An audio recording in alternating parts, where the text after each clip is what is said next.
Hey everybody, thanks for joining us. Today's tip is about shoes.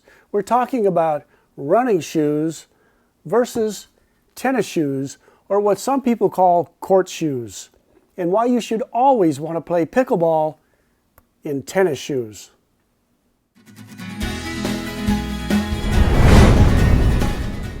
You know, shoes to me are kind of like tools. You need different tools for different projects. Well, you need different shoes for different activities. Let's look at the differences between running shoes and tennis shoes used for pickleball. Running shoes are designed to help you go straight forward. That's your motion, heel toe, heel toe. You're not moving a lot side to side when you're running. You're running in a straight line or a slight curve. So the design is made to support that. Much more cushioned in the heel. So when you're slamming down on those multiple steps, you get more cushioning going up your bones. Usually the tops are much lighter and more breathable, and that's because you don't need as much support here on the side of the shoes. You need the support on the bottom. So they're made to be much more flexible. So when you're going to that heel-toe motion and pushing off with that toe when you run, that's what they're designed for. When you're playing tennis or pickleball, most of your movement actually is from side to side, not running straight forward. So you need a lot more lateral support on a tennis shoe or for playing pickleball than you do in a running shoe. When you've got all that extra lateral support, and you can see how much heavier that is on the side of this shoe, you're also giving up some flexibility. But you don't need that flexibility, you need stability. You need to be able to push off this way and push off that way. The more surface area that you have in contact with this shoe, the better off you are. And speaking of surface contact, let's take a look at the treads that you have on a running shoe versus the treads on a tennis shoe. You'll see that the running shoe, the treads are cut much more deeply into the sole. And typically they're cut with ridges across this way at a 90-degree angle to your shoe, such that it's going to grip, pulling you forward. Now the problem with this is when you're playing pickleball in shoes like this, the grip is always going to want to pull you forward. You don't get a lot of sideways grip, as well as the sole tends to be fairly sharp on the sides here. So if you try to move side to side, there is a risk that you can catch the edge of a running shoe and it can cause you to trip and fall. If you look at an extreme version of that, look at the treads on that. This is a cross-country running shoe, and you can see how much deeper the treads are on this and how much sharper they are on the edge here. If you caught one of these, you could really trip up playing a game of pickleball. The treads on a tennis shoe are much smoother. They're not cut as deep. They typically are cut in a diamond-shaped pattern or a herringbone or squiggly-shaped pattern. That's traditionally what you'll see in a tennis shoe. The other difference is the edges are rolled, so they're not sharp. So they are made for moving side to side where you're pushing off, and when you drag that foot, you don't want to catch the edge, and they're rolled to help you to keep from doing that as you're moving from side to side.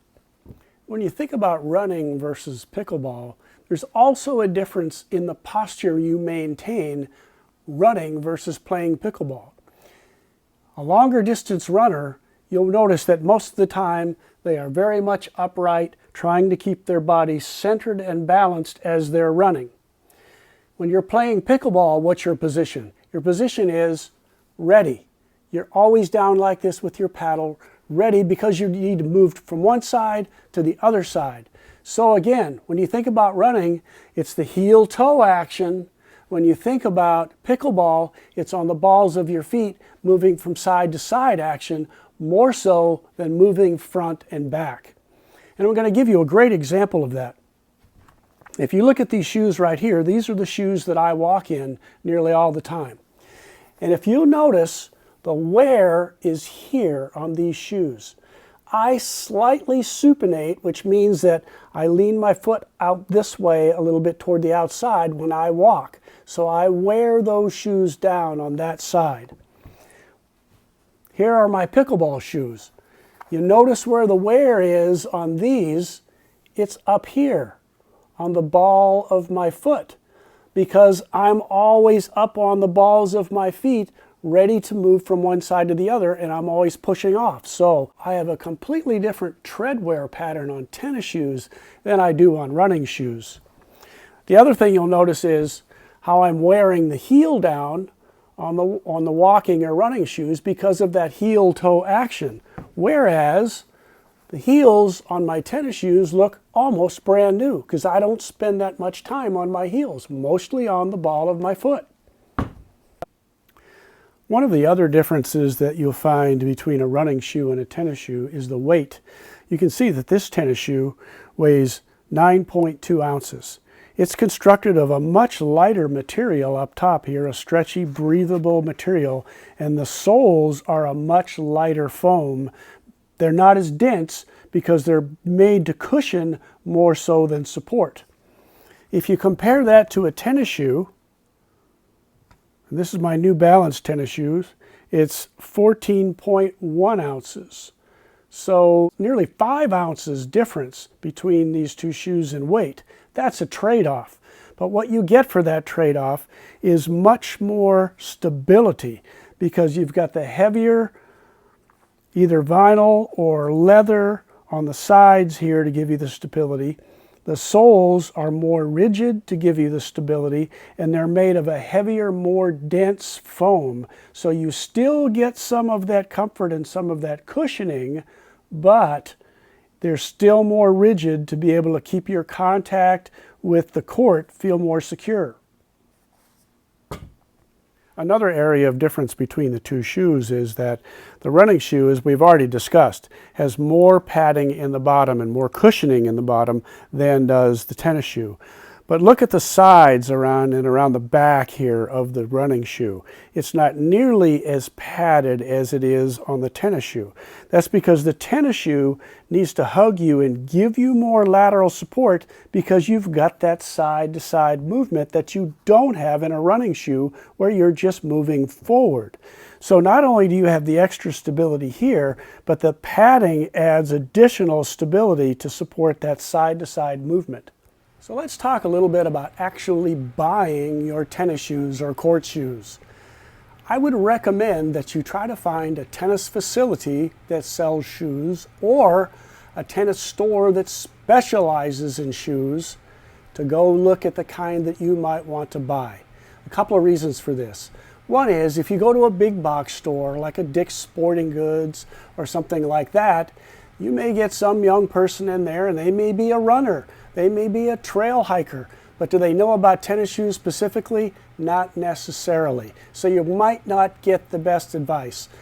Second reason is, if you go to a big box store, typically they specialize more in running shoes and things like that.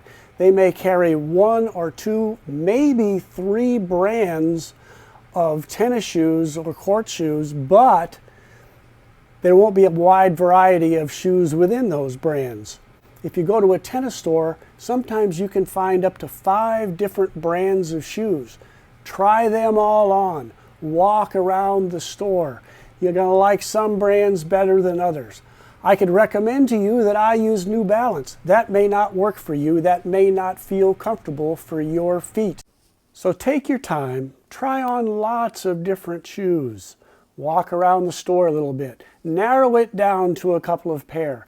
Once you've narrowed it down to those 2 pair, walk around the store for 10 minutes in each pair. Stop and bang your toe down on the ground. Make sure that your toe isn't hitting the end of the shoe. If it is, you either need to tighten those laces up some more or you may have to step up a half size. We do a lot of fast stopping and starting in pickleball. And when you're stopping, you don't want your toe banging up against the end of that shoe. It'll get sore pretty fast.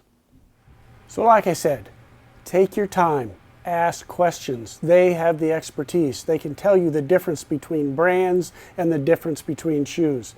A good pair of tennis shoes or court shoes could cost you $100 and up. So don't be surprised by the cost, but it's well worth it. So let's do a little recap.